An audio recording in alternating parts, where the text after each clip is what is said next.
সাধুদের কাছে থাকে না পয়সা কড়ি, থাকে লটা চিন্তা।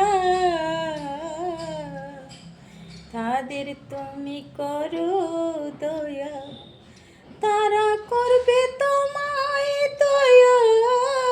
হিমালয়ে বসিয়া করবে তপস্যা। আমাদের সোনার বাংলা ইতিহাসে